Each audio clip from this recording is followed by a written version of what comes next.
السلام علیکم ورحمت الله وبرکاته. مونږه د خپل علماء کرامو نه ګیله لرو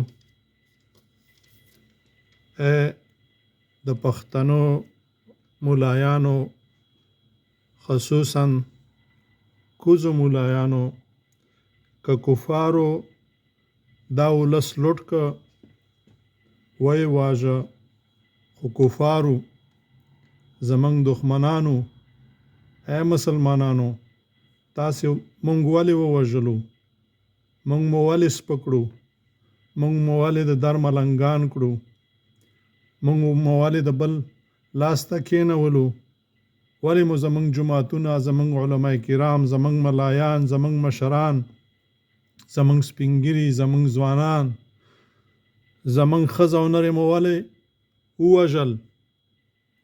ستاسې او د کفارو توپیر موږ ته څه دی؟ د مسلمانانو مولایانو، آیا تاسې ته د افغانانو په قتل عام رحم رانغی؟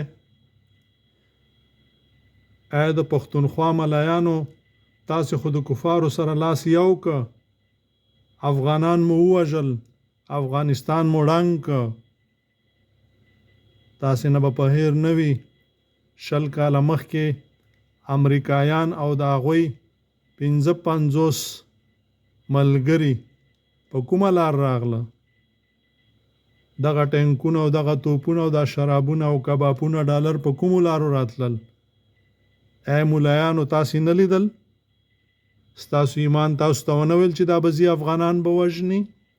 آیا په افغانستان کې دا وخت اسلامي امارت نافذ نه و یا اسلامي هیواد نه و؟ ولې تاسو راوچت نه شوئ؟ ولې تاسې په هغې باندې غږ ونه کړه چې جهاد فرض دی؟ د پښتنو غټ خېټو مولایانو، تاسو خو د 55 کفارو سره لاس یو که او موږ مو ووژلو، زمونږ کورونه مو ړنګ کړل، زمونږ بچیان مو ووژل، موږ مو کډوال کړل، موږ مو دې ته مجبور کړو چې هر هېواد ته لاړ شو او هلته لاړ شو خپل د حیا نه او د خپل ننګ نه او د خپل غیرت نه لاس په سر شو. ستاسو د لاسه موږ داسې اواره شو. تاسې ته به یاد وي چې کاروانونه به د کراچۍ نه روان شو او په لواړګي به اوښتل، نو چې کله به واوښتل هغوی به کافر شو، تر څو به چې هغوی په سند او په پنجاب کې او په پښتونخوا کې روان وو، هغه به کافر نه وو. هغوی ډریورانو ته تاسو نه ویل چې دا مه وړئ. هغه په سلګونه زره مسلمانانو هغوی نه لیدل چې په هغې باندې د جهاد فتوا ورکړې وای، خو چې افغانستان ته به لاړل نو بیا به کافر شو.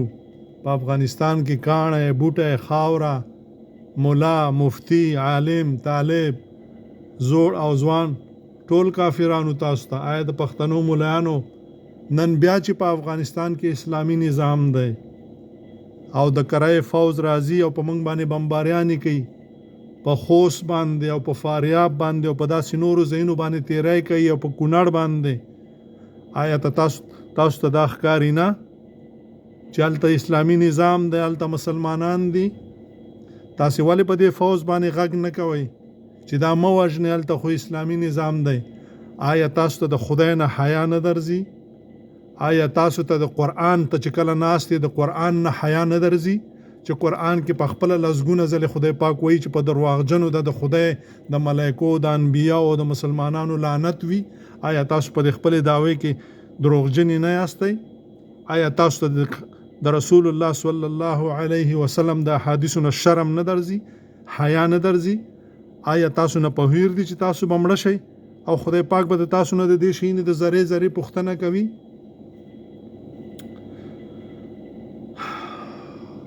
مونږ ډېره ګیله د تاسې نه لرو. آیا هغه طالبان چې تاسو ورباندې ویاړ کوئ په افغانستان کې اسلامي نظام راوستی دی او تاسې دا غورې په پېښور کې او په مردان کې او په اکوړه خټک او په نورو ځایانو کې په رسملکان کې وهئ چې زمونږ زور که ګورئ نو په افغانستان کې وګورئ. آیا چې تاسو دومره زور لرئ ولې په پاکستان کې نظام اسلامي نه راولئ؟ اوس چې په پاکستان کې په بلوچستان او په وزیرستان او په پښتونخوا کې TTP والا لګیا دي او شریعت غواړي، تاسو د دوی ملاتړ ولې نه کوئ؟ آیا په افغانستان کې د طالبانو شریعت او په پاکستان کې د طالبانو شریعت توپیر لري؟ اله په افغانستان کې قرآن او حدیث او په پاکستان کې قرآن او حدیث توپیر لري؟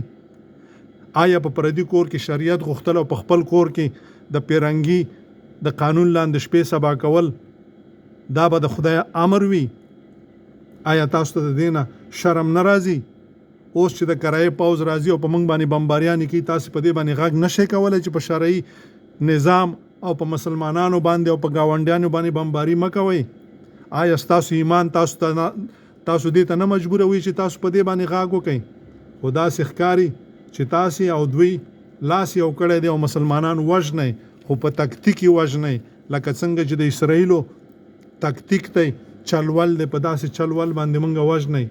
مونږ خدای ته د تاسې نه ګیله کوو، خدایا دا زمونږ ملایان، دا پښتانه ملایان مونږ سره د کفارو نه هم سخت سلوک کوي. خدایا پاکه نور چرته لاړ شو، چاته وژاړو؟ یا الله ته نور مونږ رسوا کوي ما، ته مونږ د دې بې ایمانو نه خلاص کې.